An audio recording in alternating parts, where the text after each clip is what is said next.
Welcome and thank you very much for joining us. Yes, thank you so much for all your time and all the efforts for Hong Kong. It's my honor to be talking to you all. Okay. Chris, we're at 10:01. Should we start, do you think?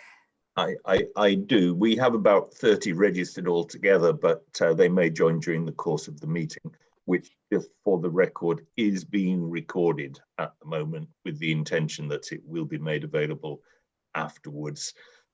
We sort of take the view that anybody could record it on their phone anyway, so we may as well do it officially, and everybody can then be told at the beginning that that is what is happening rather than finding out afterwards. That's all I have at the moment. Okay, so if I just start with a little bit of housekeeping, which I suspect everyone is very familiar with now, but I'll go through it anyway. Please do note that there's both a chat function and a list of participants that you can open up, usually from the bottom of your screen. Feel free to post questions as they occur to you during the event. We're going to split this in about half talking and half Q&A. So it often works well if people put down questions as they occur to them. Alternatively, feel free to put your hand up, which there's a blue hand, which on most screens is down the bottom of the participant list. There's a raise hand button, and I'll try and make sure that everyone who wants to ask a question gets in. As Chris said, we're recording this and it will be put out for broadcast later, so do keep that in mind. Now, I think most people on this call are probably familiar with this, but just to provide a very brief introduction, I'm Natalie Bennett, co-chair of the All-Party Parliamentary Group on Hong Kong and a Green Party member of the House of Lords. The APPG exists to promote democracy and the rule of law and to defend human rights in Hong Kong, to share information about Hong Kong and to nurture relations between the UK and the people of Hong Kong. Now, we'll be going very shortly to our guest speaker, Mr. Ted Hui, a politician from Hong Kong who's now in the UK.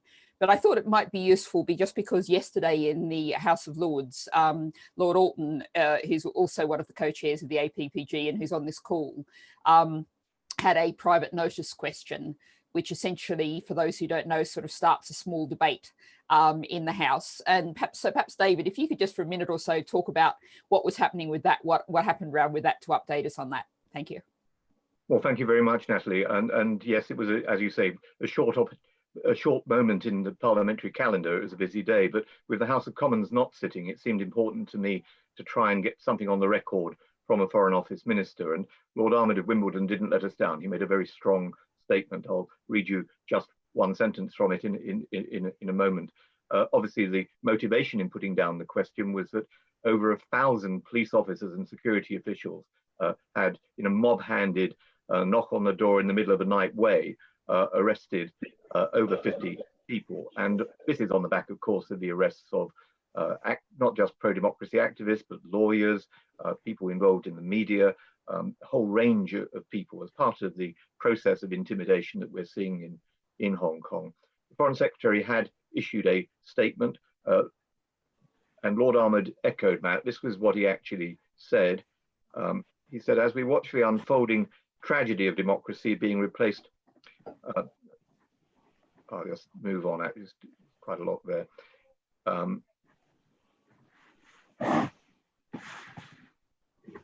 I'm sorry,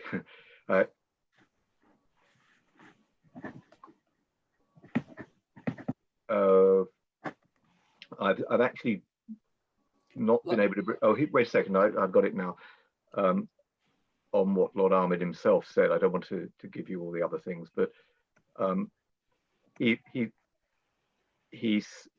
we asked him specifically about things like sanctions, the use of Magnitsky powers, and I asked him also about the breaking of treaty law as far as the breaking of the Basic Law and the Sino-British Accord is obviously clearly breached as well. I've put this up on my website. I suggest actually if people are interested in reading what he has to say, it might be easier rather than me scrolling down trying to find the actual reply. But he did spell out quite strongly that we regarded this as a grievous breach of the Sino-British Accord. and that the government is studying ways of responding, and that did include a range of targeted sanctions. I think that's something that we will certainly, perhaps in both houses, be able to do what we can to keep the pressure up. So that's something to keep in mind from the British context. But what I'm going to do now is go over to our speaker. And just to provide a brief introduction, Mr. Ted Hui won his first district council election in 2011 as a pro-democracy figure for the Chung Wan constituency, which covers the central area, which was home to the Occupy Central movement. He was elected a lawmaker for the Hong Kong Island constituency in 2016. He caught particular media attention in 2014 when he was ejected from a meeting of the council's working group on civic education, when protesting the council's decision to pump significant funds into pro-Beijing groups. He often refused to meet with Beijing officials and has been vocal on environmental issues, education, human rights and democracy. Following the imposition of the national security law, as well as many personal attacks, he fled to the UK in exile last month. So that's a very brief introduction to someone to whom I can only speak as a political activist and say thank you for everything you've done and everything that you're doing and that so many other people are doing. So what I'm going to do is hand over to you to speak for perhaps 20 minutes or so, if that's okay, outlining where you see things are now, where you'd like to see things going, particularly what you might like to see the UK doing. And then we can go to Q&A. And as I said to people, if you'd like to post questions in the chat as you go along, please feel free. Over to you, Mr. Hui. Yes, thank you, Baroness, and thank you all for having me and for the time and for the efforts ever been made in the past. I think you must bear with me because I just moved to a new place, so I'm not sure if the internet is stable enough for me to continue without interruptions. But if I get interrupted, I'll get back very, very quickly. And so I am Ted Hui, and as introduced, I'm former legislator in Hong Kong, having served the Hong Kong legislature for 4 years. And I've been serving at the municipal level at the district council for almost 10 years. And I'm also participated a lot in the front lines with the protesters during last year's freedom movement in Hong Kong. And so I experienced how protesters are facing police brutality and being tear gas and pepper sprayed personally a lot. And now before I left Hong Kong, I was facing 9 criminal charges, and charges, for example, perverting the course of justice. The regime was accusing me of being in the front line and mediating and asking for peace and calming people down, but the regime depicted it as hiding protesters and letting violent protester go free. And so that's why perverting the course of justice. And also other occasions when I was inside chamber in our legislature, I was charged for contempt of legislature. That's quite ridiculous, of course, because what we were doing was only protesting, chanting slogans, putting out a sign, and we were charged for contempt of legislature and not obeying to security guards of legislature, for example. And I was also charged with a relatively more serious offense of administering drugs inside in a public place, harming other people, because I was protesting with what's called a stink bomb. Yeah, something smelly. But that's only a prop, didn't hurt anyone. So that was what I did, and that's what I'm known for. And now I'll go to the reason why I left Hong Kong and went into an exile now. The main reason is that I couldn't speak anymore in Hong Kong, couldn't speak for Hong Kong, couldn't speak for freedom and democracy. And I think our last chance has already gone. And because, of course, of the newly enacted national security law, And with that, even talking to any foreigner can be very risky because the law is vague, and then you face accusations of collusions with foreign forces, interference, and also these offenses can lead anyone to life imprisonment in Hong Kong. And even without a full hearing, even before the trials, it's very difficult to get court bail, because even the common law bail system has been changed by the national security law. So it's like once you are prosecuted, whenever you get a verdict or not, you are in jails anyway for a year or two. So you can't speak under the national security law, really. And even chanting slogans like reviving Hong Kong and democracy now itself, and the police is claiming that it's against national security law. And not to mention taking it to the streets with more radical act inside or outside the parliament. And that's one reason why I can't speak. The other reason is that it's different from the past. In the past, we Democrats, at least we had a chance to speak inside the chamber before the media. And even the Hong Kong legislature has never been democratic. It was for after the handover, it's only half democratic. Half of our seats, it's directly elected by the people, one man, one vote.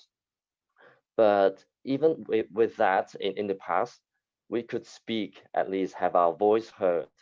But now, within the last 2 months, Beijing has forced, eliminated, disqualified us all Democrats, 4 Democrats from the legislature, and not by court order, and not by administration of election procedures, and not peach parliament, just declare a decree and saying that the 4 were disqualified. So with that tool now that the regime is using, even any of us Democrats staying inside the legislature will be disqualified right away once we speak against the regime or protest in the street or in the chamber. So I felt like the chamber is not for us anymore, and we risk the danger of being detained or disqualified and being sued economically for all the court proceedings, and being forced to go into bankrupt. So these are the consequences, the situations that we Democrats are facing, we legislators. So I couldn't speak anymore. I had to go and speak in other places with freedom. The second reason why I had to go into an exile is for personal safety and my family's safety.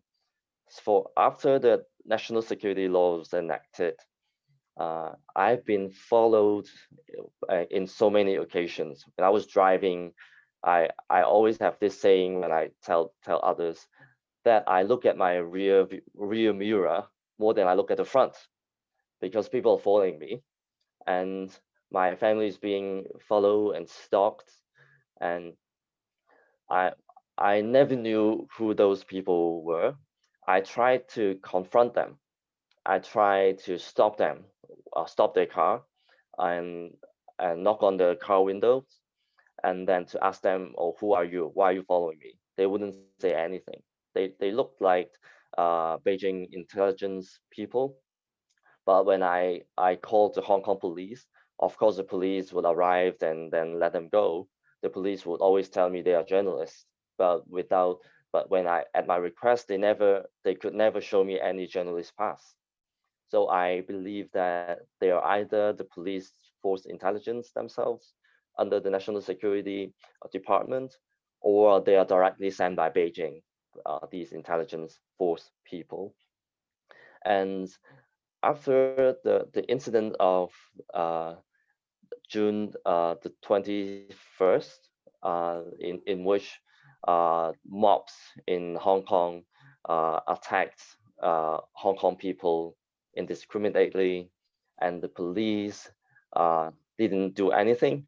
So Hong Kong people like me understand that Hong Kong people can work and to cooperate with mob people. So it increased the sense of danger of any politicians that we could we could face also mob attacks. Sorry, I can't see anything on my screen, so I wonder if you are with me still. Yep, we're still here and we can see you loud and Okay. clear. So I'm not quite sure why Okay. you can't see us, but we're all still here. Oh, I can see you now. Okay, okay. So one more reason why I left, it's that I can see the regime has evolved with prosecution policies against dissidents and Democrats. In the past, I would say that they would still means to prosecute Democrats and legislators like me and like people like Joshua Wong, but more on our expectations. For example, if I've done civil disobedience in participating in Occupy Central, I expected that I'll be prosecuted with a certain offense. And then in the past, we would also be even willing to surrender ourselves and admit that we've done that, and we're willing to be in jails and to pay our price and for fighting for democracy and freedom in Hong Kong. That's the past. But now the regime is so evolved that the persecution is like, it would make up any stories, any very ridiculous stories, and then out from the stories and find the facts that never ever happened before, and put it on you, and put charges on you. And so I was facing these charges, and I can see this is a policy change, that now they don't need any logics. They don't need to save any face. It would be just blatant persecutions. They don't mind that the world is accusing it. So that's one change of attitude that I can see. So with all the situation I mentioned, there's really no way for us Democrats to speak in Hong Kong for Hong Kong's freedom and democracy. So of course, the recent developments now I go to would be what's been mentioned in the introduction, the 53 arrested the day before. And so it spread, the prosecution, the people being prosecuted spread across the whole political spectrum, from the Democrats, from the radicals, the very moderate ones, and the young and the most seniors. And there are quite many of them being arrested for the first time. And of course, it involves quite many lawyers, and also an American national who is also a lawyer being arrested.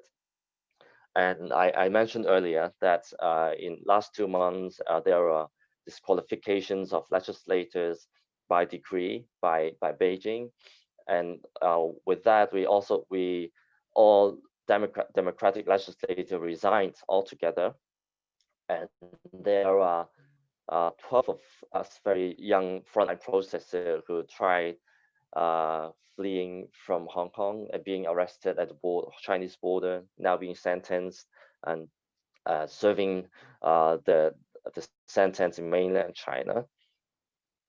And of course, there have been also arrests of the very young ones, the teenagers, like Tony Chung, and with very serious national security offenses, now serving sentences in jail. Joshua Wong's and Agnes Chow and Ivan Lam serving sentences in jail, and leader of the Democratic newspaper, the only one newspaper, Jimmy Lai, now even not convicted, no trial yet, but will be in jail for almost half a year, waiting for the hearing. So things are terrible in Hong Kong. And now it goes to my personal situations. And I understand that quite many are concerned with my HSBC accounts. after I go into an exile. On the first day after I run into an exile, my HSBC account was frozen and all my family's accounts were frozen. And people would ask, I would ask too, what has my family done wrong? They were never been involved in politics or involved even in any public affairs, but their accounts were also frozen. And just recently, just last week, HSBC confirmed with me that even my credit cards and my credit card accounts and all my family's credit cards and their accounts are also cancelled, not only frozen, but cancelled. And the reason given to me is that it's their business decisions, that they don't want to do any business with me and my family. And so if HSBC would say in the past that the freezing of me and my family's accounts, it was at the request of the police. But last week, when they canceled all our credit cards and accounts, they admitted that it's out of their own decisions, not at the request of the police. So confirming that HSBC is quite leaning towards Beijing and the Hong Kong regimes. And I'm stressed that I understand that my personal account and my family's account can be trivial. What is not is I have a positive balance and personal property, and now it's forfeited totally. And HSBC is not providing me any route or any ways of getting my money back. So the seriousness we can find in my case is that the HSBC has gone so far, not only to be an ally of the tyranny, but also it's taking away directly personal property in me and my families. So that's what's serious about the nature of the HSBC case on me.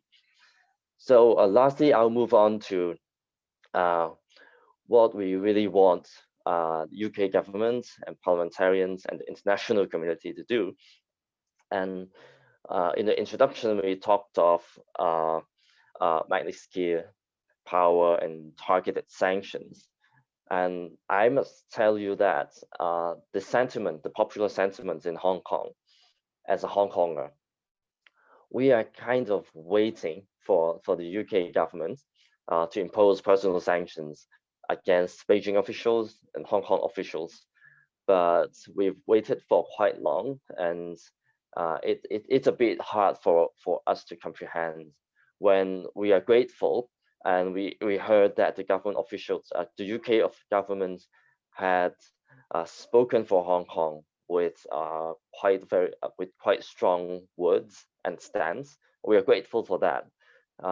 But with Magnitsky sanctions, when the US has done it, and so Hong Kong people is wondering why, and it's been waiting for that. And my personal opinion is that, of course, sanctioning, especially Magnitsky-style sanctions itself, is important. Even there are critics saying that, oh, with the US personal sanctions and situation never changed in Hong Kong, and the Hong Kong officials said it explicitly that, oh, we're not afraid of your sanctions, please go ahead. And even with that, we still believe sanctions, personal sanctions, is important. And it's because it's not only creating trouble for Hong Kong officials, it's not that simple, but it's also a recognition for the cause of the Hong Kong movement. And then we understand that it's more traditions in Hong Kong, because Hong Kong used to be a British colony, that Hong Kong officials and civil a lot of investments in terms of property, bank accounts, and money in the UK. So personal sanctions, and of course there are, as parents, their children's studies in the UK, and I have a lot of connections and ties in the UK. So with personal sanctions, it cuts all the ties. It's a real deterrent to some government officials and civil servants, that they know they can't continue to be oppressive in Hong Kong when still having the ties in the US and the UK. So it deters people away from working and be the allies of the Hong Kong government, and it's a recognition for Hong Kong's movement. So it's still important. And I would personally argue for opening up and widening the scope of the sanctions to include not only government officials or Beijing officials, but to people like HSBC, HSBC Hong Kong, and for the people who have control of my account and have made that decision of freezing and canceling all the credit cards and for feeding all the money inside, to those people. And of course, sanctions aside, it's important we ask for the international community, of course, the EU, not to go into the CAI, the investment agreement with Beijing. Of course, with Brexit, it's more of the EU decisions, but still UK is would be an important stakeholder and partner with the EU. So on a personal level, I hope you understand my stance. I will be speaking to EU directly also on that.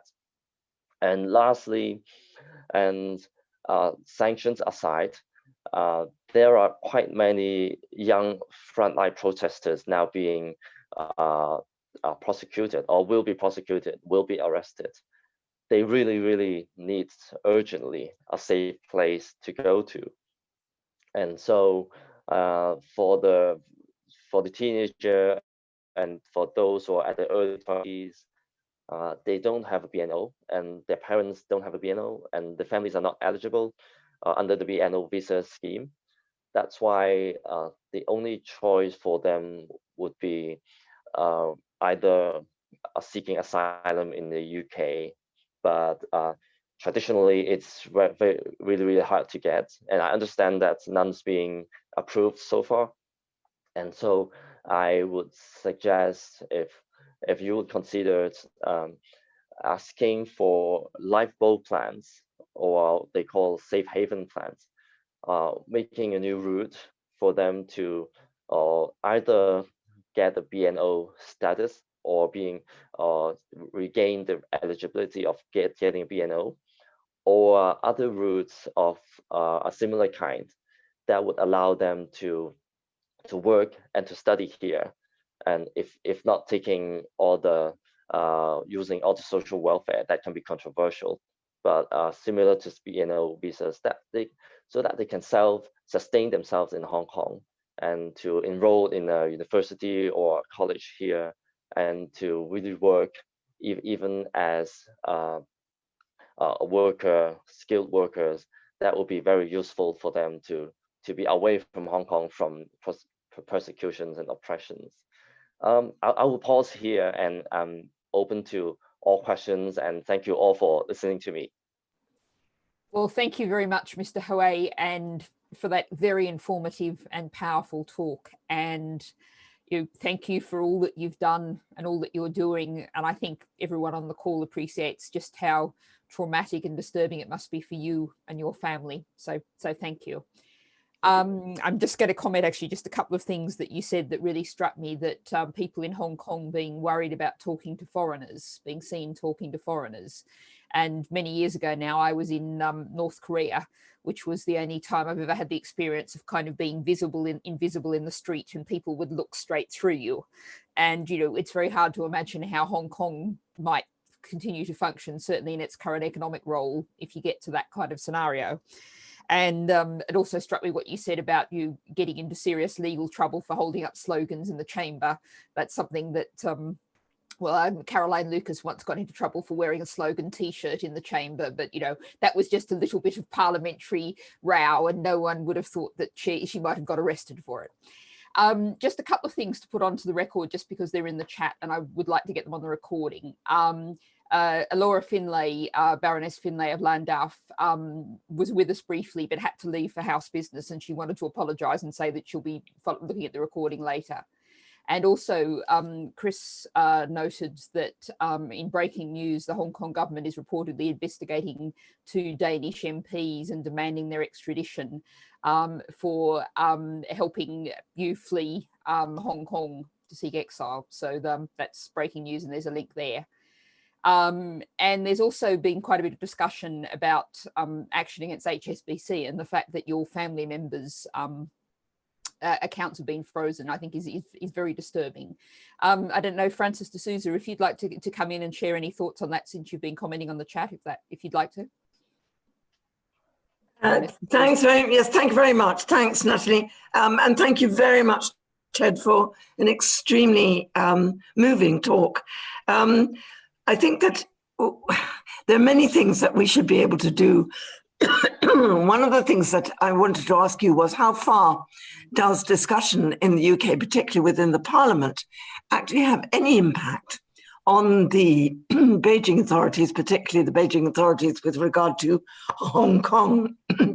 I think that, you know, if we can start beginning to build campaigns against sort of banks like HSBC, starting slowly and moving up and trying to make it into a national movement, and the Magnitsky program as well, is obviously important. But what impact is that going to have? Is it just going to make you know, the authorities even more defiant, or are they really concerned about sort of you know, Hong Kong being the golden goose and not wishing to restrict it beyond its sort of financial advantage to them? Ted, if you could come back on that.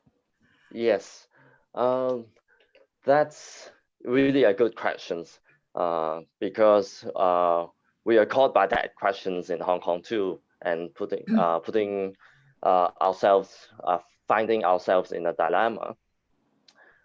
Firstly, with all the parliamentary discussions in the UK, I would say it's impactful, and that's my analysis. In that, even though Beijing and Hong Kong officials would say, "Oh, it's nothing; it doesn't hurt me," and even all the sanctions, and I'm not sure if you heard that Carrie Lam, Chief Executive of Hong Kong, is saying that, "Oh, with the US sanctions, I now don't have any bank serving me. I don't have a bank account, but it's okay. I have all stacks of cash in my house, and yes, and so I spend only cash, and so it doesn't hurt me." So even they would say things like that, but it's hurting all the allies, as I mentioned, the civil servants, those who are in public offices, for statutory bodies.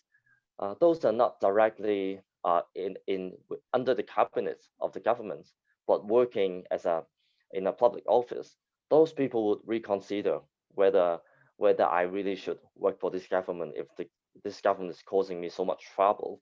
That's realistically one impact by hurting their allies. So it's useful. Secondly, as I mentioned, it's very important for Hong Kong people to still keep hope, but not even not a very big hope, but with the recognitions, sanctions, and all the strong words inside from your parliament, from your government, can be very encouraging to Hong Kong people, that they know after losing few lives and very hurt, injured very seriously in frontline protests, they know that the world is still with them, so that they don't give up. It's important recognitions of the whole cause of Hong Kong movement. So it's still very important to have friends, especially when you make strong statement, strong stance, strong words. Those are the words that we cannot speak in Hong Kong. We want to really shout out, but we can't. So now going to the answer of whether Beijing would go even more defiant, go more crazy. Yes, I believe so. But when I said it's a dilemma, because I believe quite many of us, or I would say slightly more than a majority of Hong Kong people, will believe that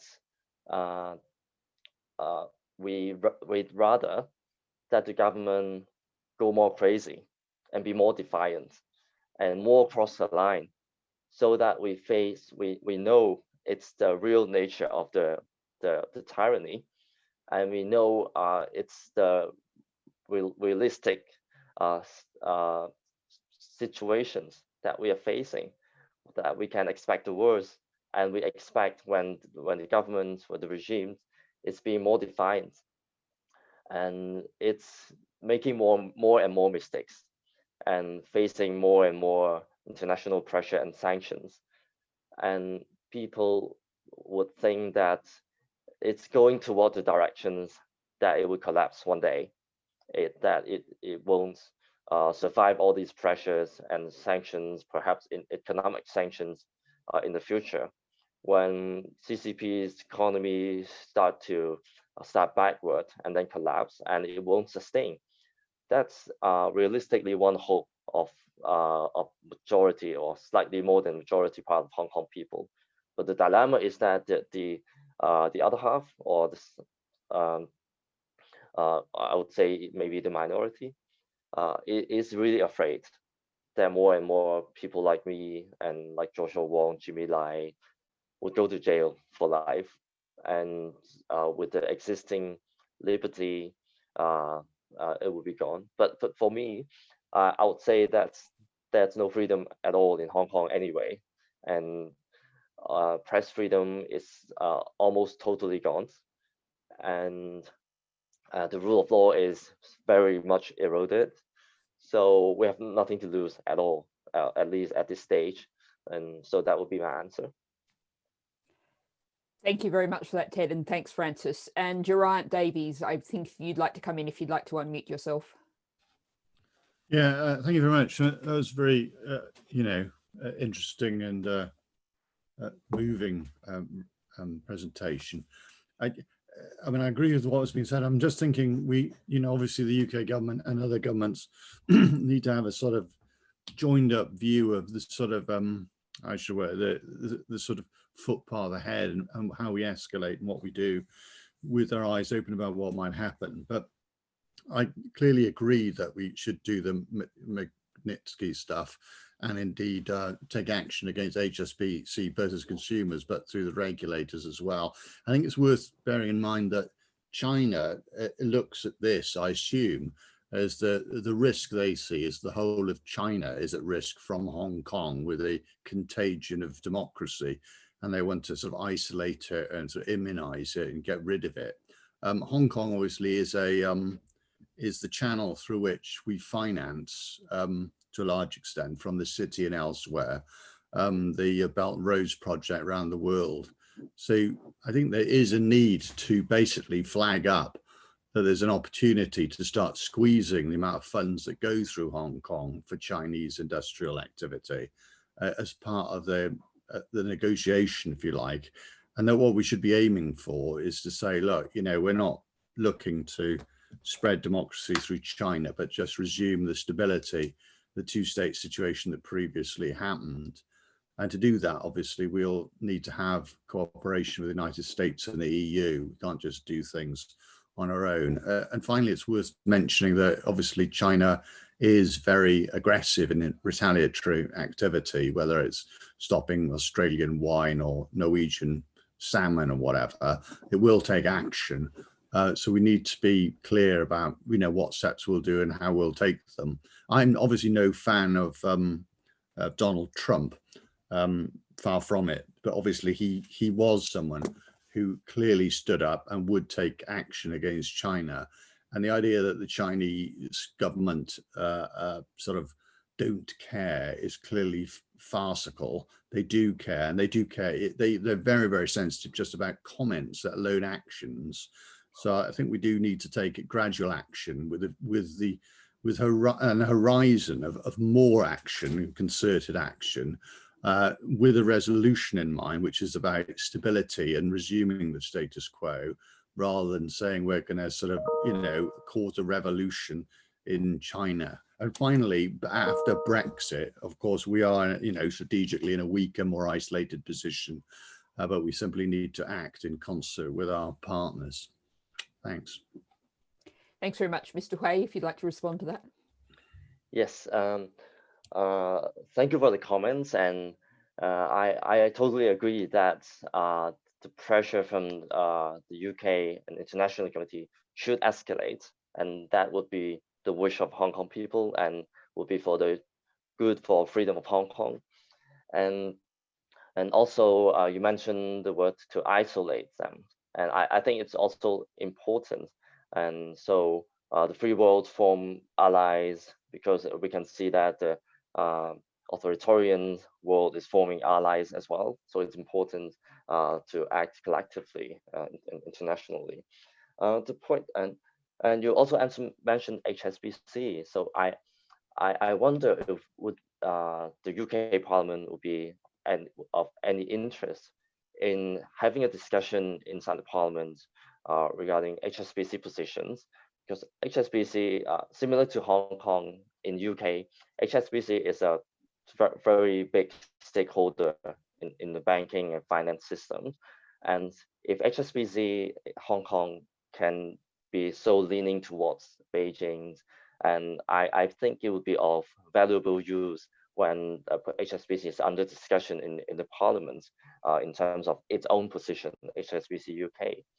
That would be quite interesting, and that would be pressuring the allies of the authoritarian regimes in Hong Kong. And so finally, when you mentioned resuming the status quo, I assume you're saying that resuming one country, two system, and high degree of autonomy, promised in the basic law. This would be not a bad thing, but from a Hong Kongers very on the earth point of view, that Hong Kongers don't trust the CCP regime anymore. So I personally don't trust one country, two system. But of course, politically and realistically, if we can be reverted back to where we were, it would not be a bad thing. There would not be any jail time of dissidents. We would regain some degree of freedom, press freedom. But then I would ask myself whether we want just that when we don't totally lost trust with CCP regimes, and when they promise that we go back to one country, two system, would that be good enough when we are asking in our freedom movement for one man, one vote, universal suffrage, a true democracy? So I urge that if ever the UK Parliament or government in the future speak for Hong Kong, it has to be a lot more than just resuming back to the status quo, because we lost confidence, we lost trust with CCP. Thank you very much for that. And I'll just remind parliamentarians and indeed others on the call that feel free to indicate if you want to ask a question. You can use the raised hand function at the bottom of the participants list, or if you've got your camera on, just wave and I should probably pick it up. I'd like to ask a question from the chair now, if I may. Thinking about, you were talking about how people need a route out, and the idea of having an orderly, safe route for people who aren't necessarily BNO passport holders and don't have any kind of access through that route. But I wonder about the practicalities of people actually getting out now, if I can ask you, Mr. Hui. I mean, obviously you were as a very high profile figure in a particular situation, but what kind of controls, what kind of measures, what kind of pressures does, say an ordinary young person, a student, or maybe someone who's just, a quote unquote ordinary lawyer, someone who might be thinking about leaving, how do people feel now? You know, do people feel like they can just book a plane, or is, obviously putting COVID to one side, but do people feel like they can just book a plane, or is there really a sense that getting out, you know, not just for people like the Hong Kong 12, but getting out might be really difficult for people? Yes, it's very difficult to get out nowadays, especially for all the activists and politicians. It's like almost impossible, especially after my case. And so under the new national security law, the regime doesn't need a court order before they can take away your passport.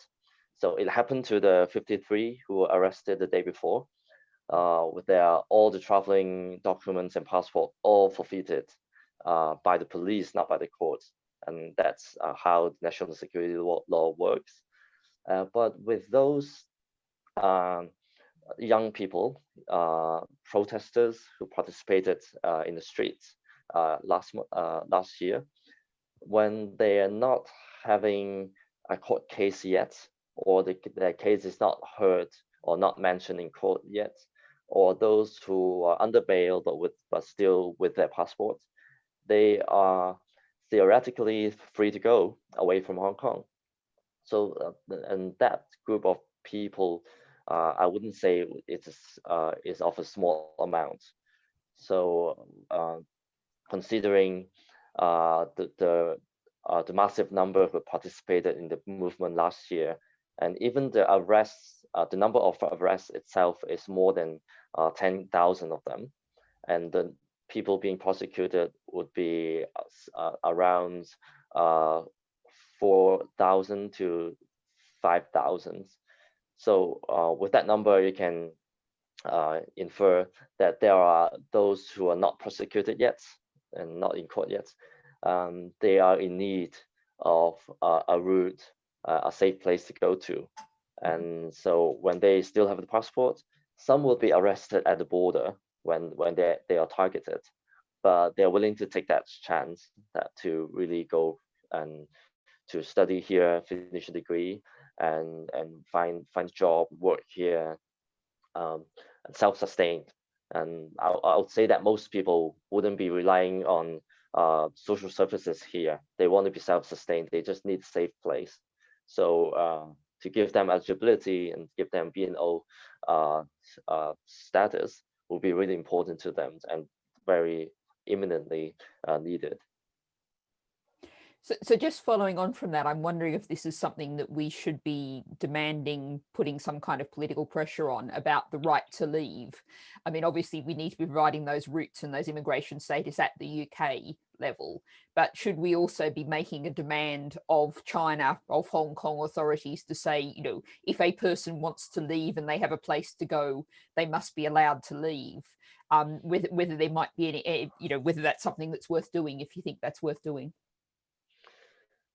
Yes, and of course, when I have to make a note here that the legislature now, with all the democratic legislator resigned or disqualified, now the regime is proposing amendment to our immigration law that would allow the regimes to ban anyone from boarding any planes and any transportations, boats. So in the future, it's really it would be getting harder and harder for anyone to leave Hong Kong, even though they are not involved in any criminal cases, with not involved in any court proceedings. They can be banned from leaving Hong Kong.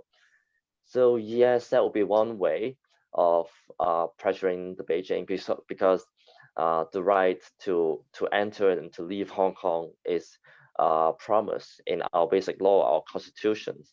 So it should be fulfilled. So I agree that it can be a point that the UK government and parliamentarians should raise, but also, of course, bear in mind that this can look more encouraging people to leave, but in a way, there are downsides of having that effect, But if you do a balancing exercise, I would still think that on a humanitarian basis, it's rather discouraging to Hong Kong people for the cause of the movement. If you ask people to all leave Hong Kong, but then for the very young ones, they really need the chance. They have the future. They don't deserve jail. They deserve freedom. Great. I think that's something to put on the list of things to do. I'm just going to note that we only have 10 minutes of this left. I have a general rule of trying to actually stick to our 1 hour schedule, because otherwise, I mean, there's so many things we could keep talking about, but we need to sort of draw the line. So I don't know. I know David Alton, Lord Alton, I know you often have connection problems. I don't know whether there's any comments or thoughts that you'd like to share, or anyone else wants to either wave a physical or blue hand to make any comments or ask any questions. David, you want to come in? Natalie, thank you. Yes, you're quite right. Lancashire is not the best of places to connect from, and my signal's been going down, I'm afraid, but I've been listening to everything Ted has had to say.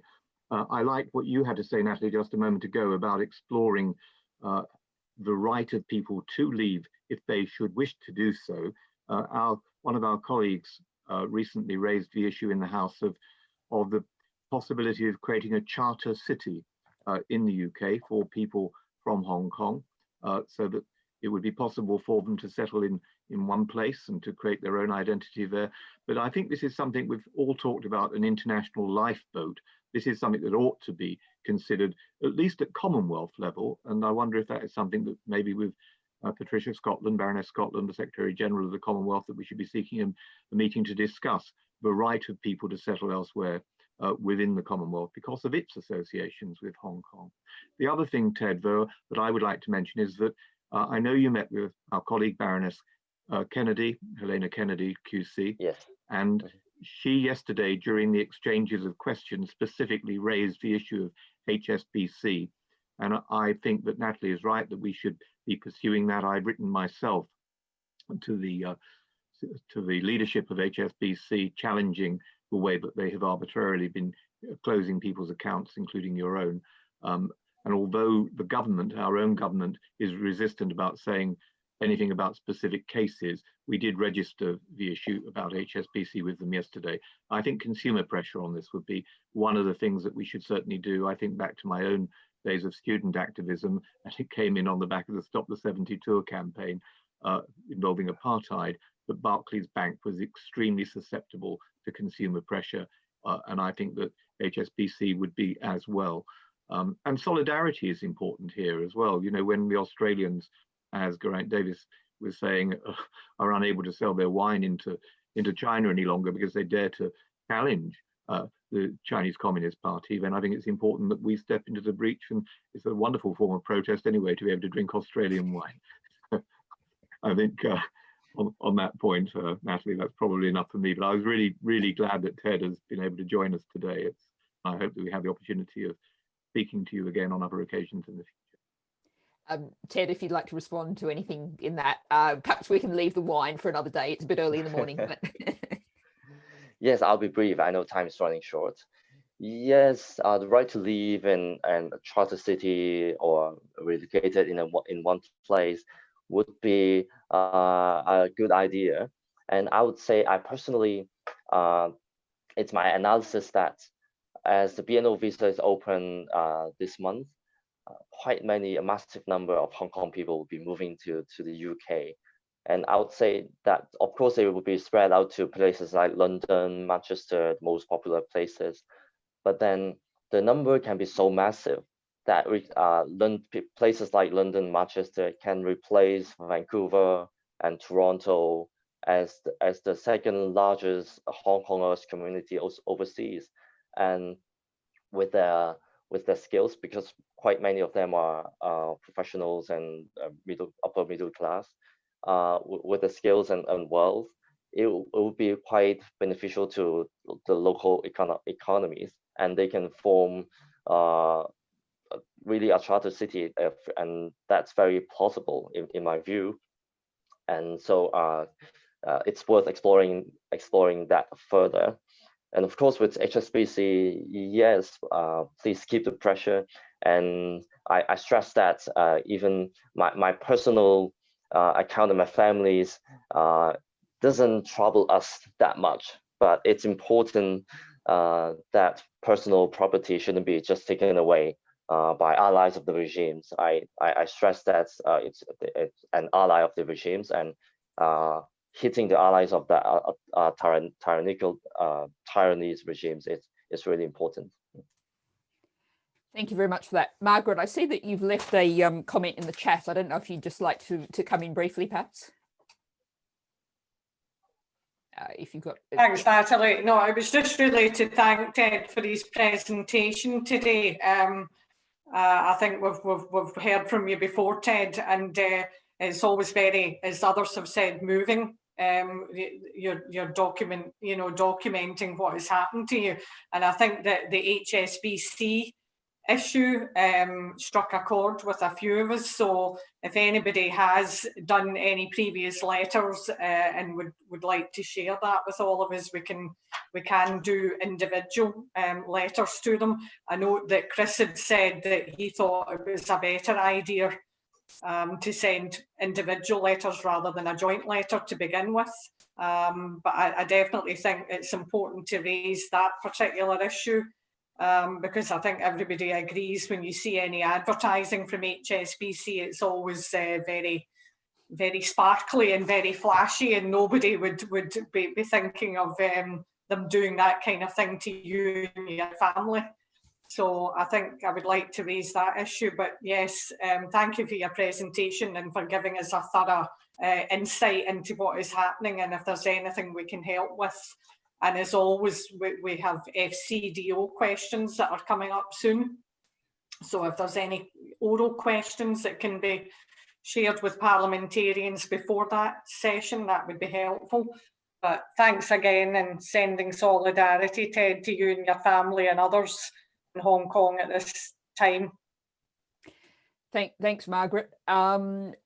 We're just about out of time. I'm just going to sort of throw in one final question and then give you space, Ted, for a final minute or two, Sure. Which is the whole issue of the BNO passports themselves, and whether there's a risk of the Chinese government de-recognising them, what impact that would have, whether that's really an issue, and again, whether that's something we need to stress, because they are, after all, British passports, at least of a sort.